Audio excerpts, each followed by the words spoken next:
Hello everyone, कैसे हैं आप सब। उम्मीद है आप सब बहुत अच्छे होंगे। स्वागत है आप सबका आपके अपने यूट्यूब चैनल BKMJ सेंटर में। आज के इस वीडियो में हम लोग हिंदी व्याकरण से महत्वपूर्ण टॉपिक को देखने जा रहे हैं। आप लोग वीडियो को पूरा देखिएगा। आज का जो टॉपिक है वह है स्वर। इसकी परिभाषा क्या है। तो जिन वर्णों का उच्चारण बिना कोई अवरोध के तथा बिना किसी दूसरे वर्ण की सहायता से होता है उन्हें स्वर कहते हैं। यानी ऐसा वर्ण जिनका उच्चारण बिना कोई अवरोध के तथा बिना किसी दूसरे वर्ण की सहायता से होता है तो उन्हें स्वर कहते हैं। अब स्वरों का वर्गीकरण किया गया है विद्वानों के द्वारा। स्वर को कई भागों में बांटा गया है। तो हम लोग यहाँ देखते हैं, पहला जो उच्चारण में लगने वाले समय या मात्रा के आधार पर जो स्वर का वर्गीकरण है, इसको दो भाग में बांटा गया है। तो उच्चारण में लगने वाले समय या मात्रा के आधार पर स्वर को दो भागों में बांटा गया है। ये कौन कौन से हैं। तो पहला है ह्रस्व स्वर, दूसरा है दीर्घ स्वर। ह्रस्व स्वर को लघु स्वर भी कहा जाता है, यह एक मात्रिक होता है। दीर्घ स्वर को गुरु स्वर भी कहा जाता है, यह द्विमात्रिक होता है। हम लोग देख सकते हैं, जो एक मात्रिक स्वर होता है इसको ह्रस्व या लघु स्वर बोला जाता है। द्विमात्रिक स्वर होता है, इसको दीर्घ स्वर या गुरु स्वर बोला जाता है। इसकी परिभाषा क्या है हम लोग देखते हैं।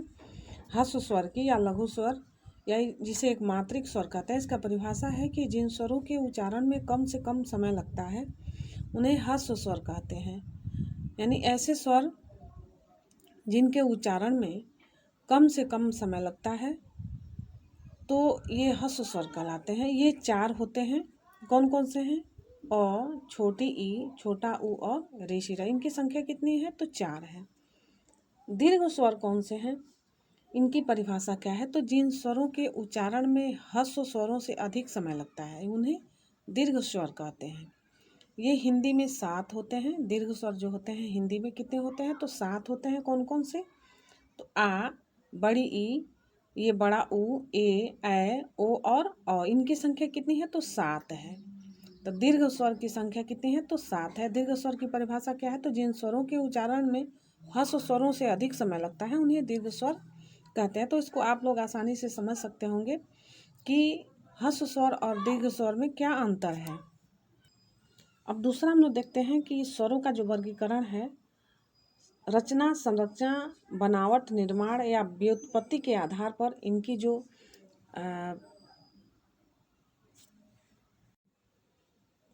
स्वर का जो वर्गीकरण है, तो पहला तो था उच्चारण में लगने वाले समय या मात्रा के आधार पर।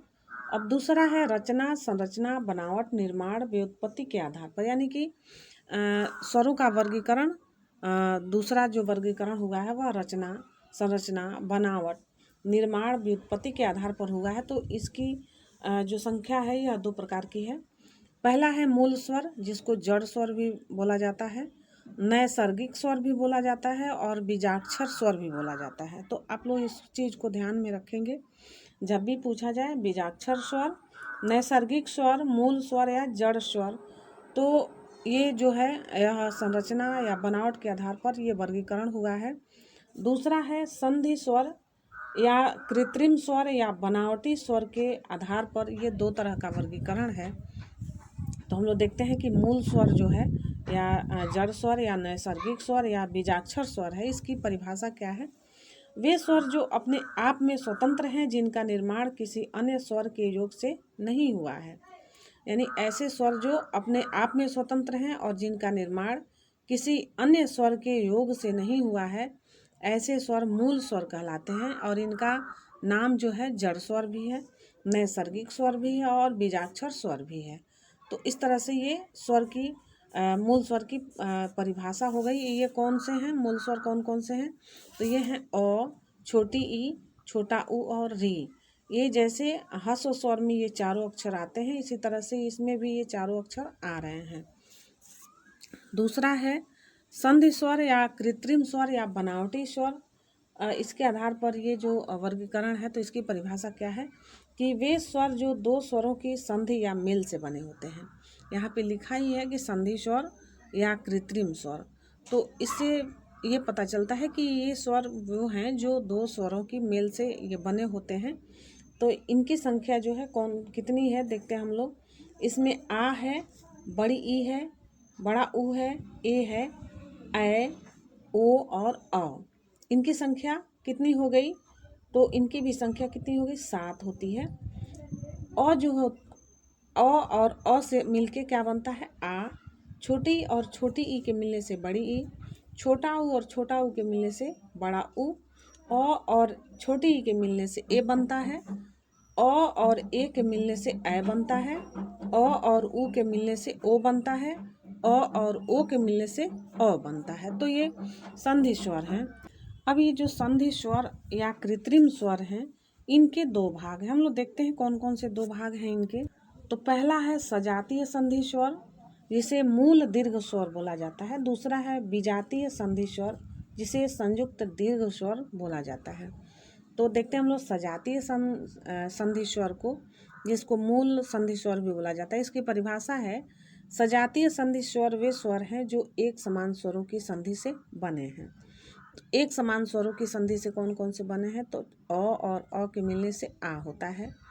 छोटी और छोटी ई के मिलने से बड़ी ई बनता है। और छोटा ऊ और छोटा ऊ के मिलने से बड़ा ऊ बनता है। तो यह सजातीय संधि स्वर है। इसके बाद हम लोग देखते हैं विजातीय संधि स्वर, या उसे संयुक्त दीर्घ स्वर भी कहा जाता है। तो ये जो स्वर हैं विजातीय संधि स्वर, इनकी परिभाषा क्या है? तो ये विजातीय संधि स्वर वे स्वर हैं जो अलग अलग स्वर की संधि से बने हैं। तो जो अलग अलग स्वर की संधि से बने हैं उनको क्या कहते हैं? तो विजातीय संधि स्वर कहते हैं। और ये कौन कौन से हैं?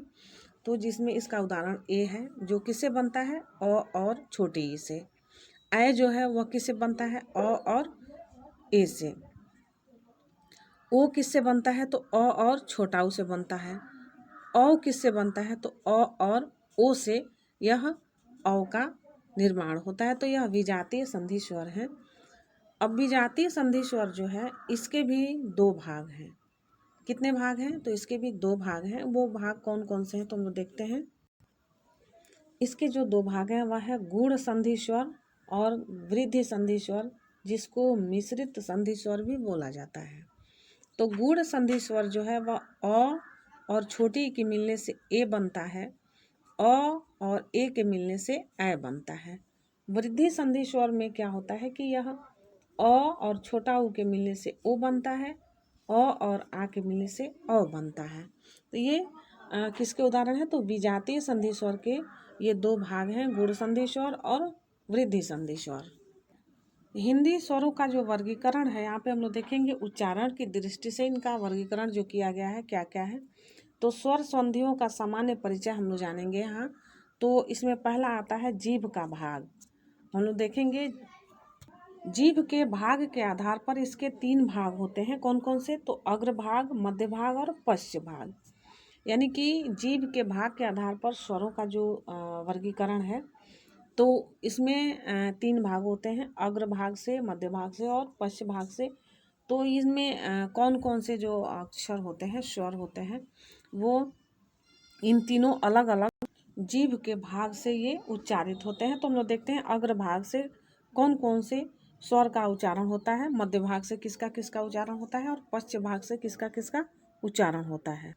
यहाँ पे अग्र भाग यानी जीभ के अग्र भाग से यानी अगले भाग से जिन स्वरों का उच्चारण होता है, तो वे कौन कौन से स्वर हैं? उसमें ई है, छोटी ई है, बड़ी ई है, री है, ए है और ऐ है।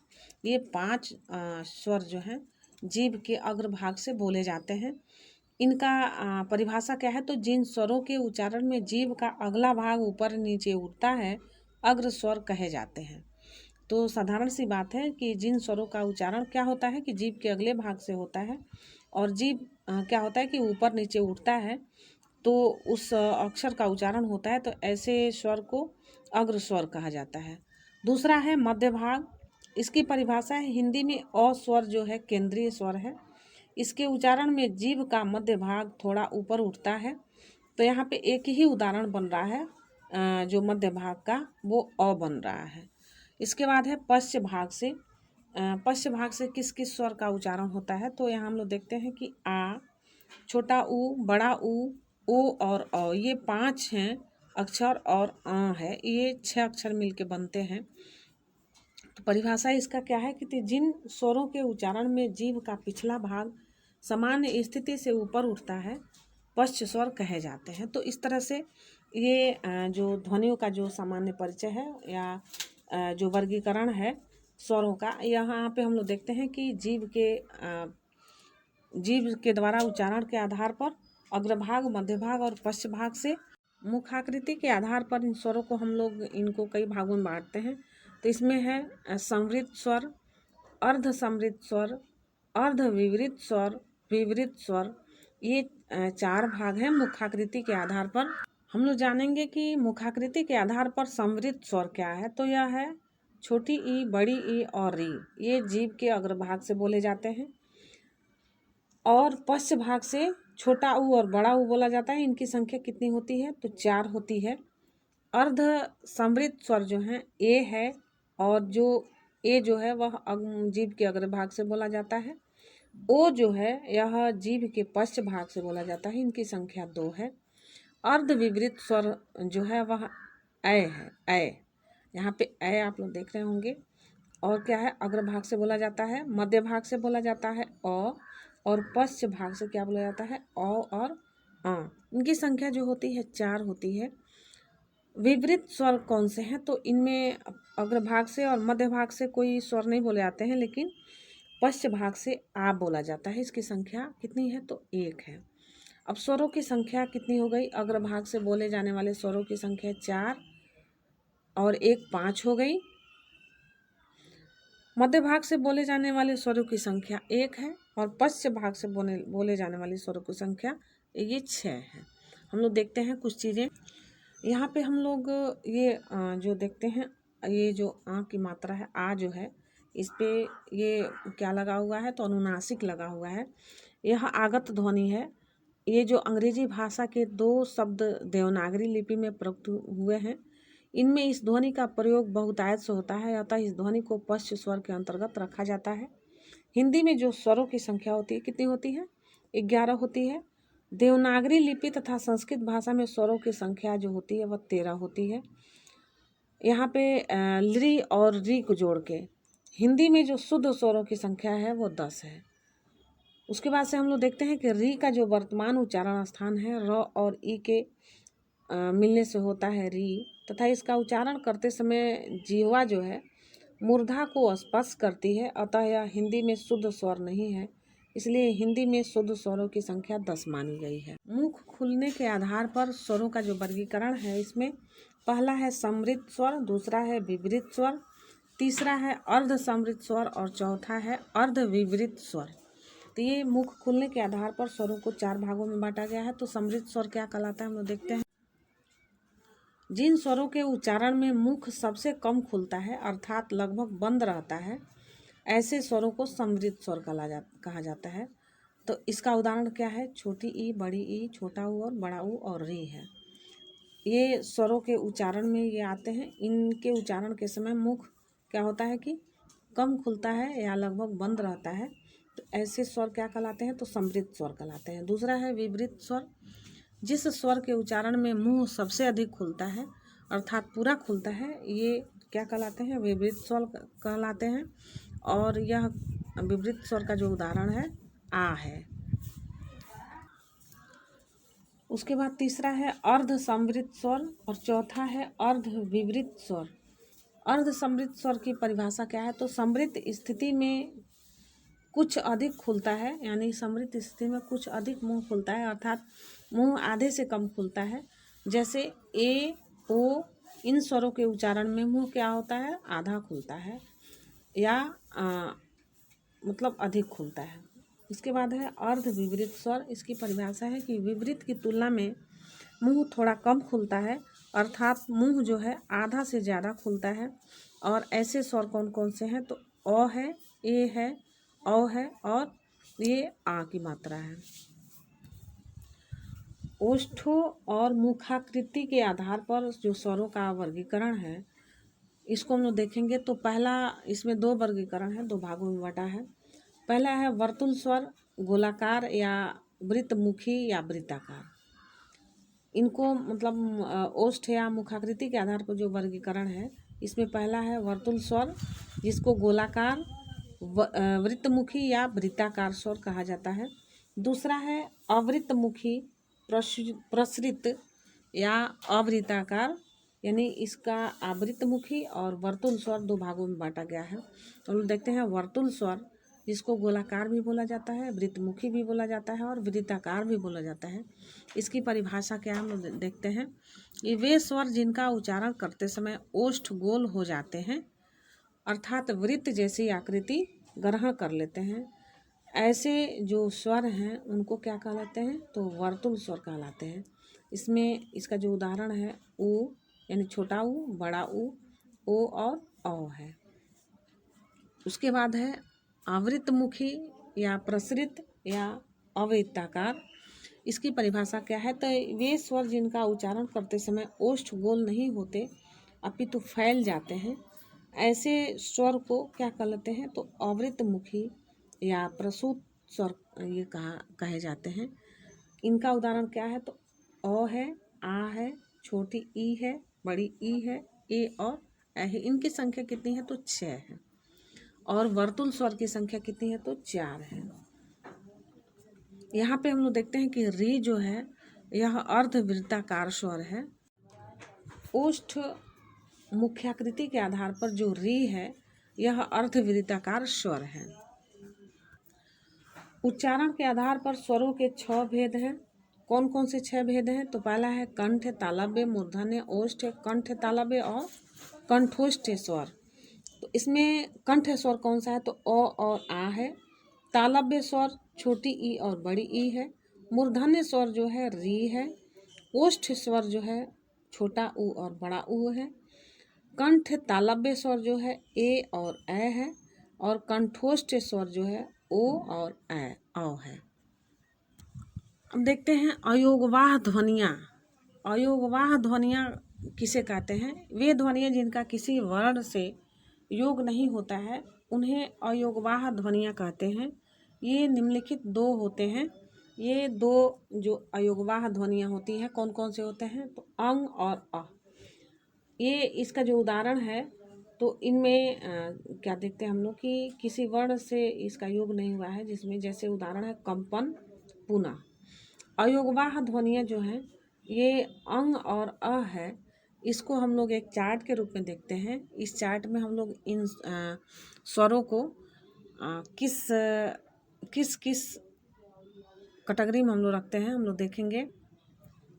अब ये जो दोनों हैं अंग और अ, ये अयोगवाह कहलाते हैं। इनका जो नाम है, इनको अनुस्वार, अंग को अनुस्वार और अह को विसर्ग बोला जाता है। अंग का जो उच्चारण स्थान होता है नासिक होता है। अह का जो उच्चारण स्थान होता है कंठ होता है, ये कंठ होता है। इसको संस्कृत भाषा में काकल्य कहा जाता है। घोषत्व के आधार पर जो अंग है वह सघोष है और अह भी जो है वह सघोष है। प्राणत्व के आधार पर जो अंग है अल्प प्राण है, लेकिन अह जो है वह महाप्राण है।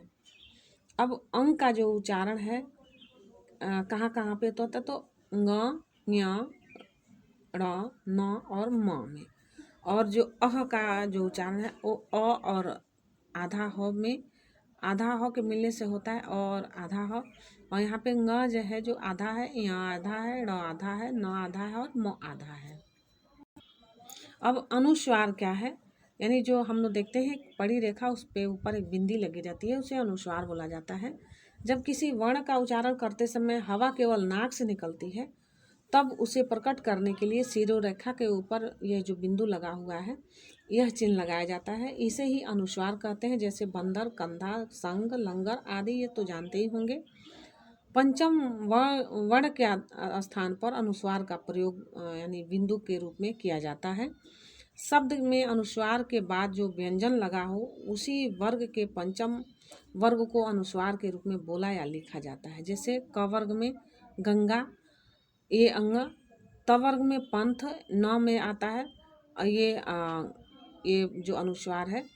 प वर्ग में चंपक, यानी म जो है चम प क च में यहाँ पे म जो है आधा हो जा रहा है। ट वर्ग में जो है चंचल, तो चन, यह जो है ये आधा हो जा रहा है। ट वर्ग में पंडित यानी ड़ जो है आधा हो जाता है। अनुनासिक, ये जो अनुनासिक है जो कहाँ हम उन लोगों को देखने को मिलता है, जिसे विसर्ग भी बोला जाता है। अह की मात्रा, जब किसी वर्ण का उच्चारण करते समय हवा नाक और मुख दोनों से निकलती है तब उस वर्ग के ऊपर चंद्र बिंदु लगाया जाता है। इसे ही अनुनासिक कहते हैं। जैसे पंखुड़ी लिखते समय, तांगा लिखते समय, लहंगा लिखते समय, धंसना लिखते समय, हंसी लिखते समय, ऐसे ही शब्दों को लिखते समय ये अनुनासिक का प्रयोग होता है। जब शिरोरेखा के ऊपर कोई मात्रा न हो तब चंद्र बिंदु का प्रयोग किया जाता है, अन्यथा ये जो चंद्र बिंदु है इसका ये जो बिंदु है इसका प्रयोग होता है, जैसे यहीं, कहीं, कहाँ आदि। उसके बाद हम लोग देखते हैं विसर्ग। ये जो बिंदु लगा हुआ है, ऊपर नीचे 2 डॉट लगे हैं, इनको विसर्ग कहा जाता है। विसर्ग जो है इसका जो इस ध्वनि का उच्चारण ह के समान होता है। यह स्वर नहीं है। इसे अ के साथ जोड़कर अह की तरह लिखा जाता है। इसका प्रयोग प्रायः संस्कृत के तत्सम शब्दों में किया जाता है, जैसे प्रातः, अतः, स्वतः, इस तरह के जो शब्द लिखे जाते हैं तो वहाँ पे इसका प्रयोग होता है। थोड़ा सा ध्यान हम लोग यहाँ देंगे कि हिंदी वर्णमाला में उच्चारण स्थान के आधार पर ये जो क्रम है वह निम्न है। अ और आ यह कंठ है। छोटी ई और बड़ी ये तालव्य ध्वनि है। ऊ और छोटा ऊ और बड़ा ऊ ये ओष्ठ है। री है मूर्धन्य। ए कंठ तालव्य है। ओ अ कंठोष्ठ है। इसके बाद जो हिंदी वर्णमाला में वर्णों का जो क्रम है वह क्रम जो है सजातीय स्वर। इसमें अ, आ, छोटी, बड़ी, छोटा ऊ और बड़ा ऊ है। और विजातीय स्वर में री, ए, ओ, है। आज की वीडियो यहीं समाप्त होती है क्योंकि वीडियो बहुत बड़ा हो जाएगा। आज की वीडियो हम लोग यहीं समाप्त होता है क्योंकि यह वीडियो बहुत बड़ा हो जाएगा। अब इससे संबंधित कुछ और टॉपिक जो हैं हम लोग अगली वीडियो में डिस्कस करेंगे। उस पर मिलते हैं अगली वीडियो में। Thanks for watching this video. जय हिंद, वंदे मातरम।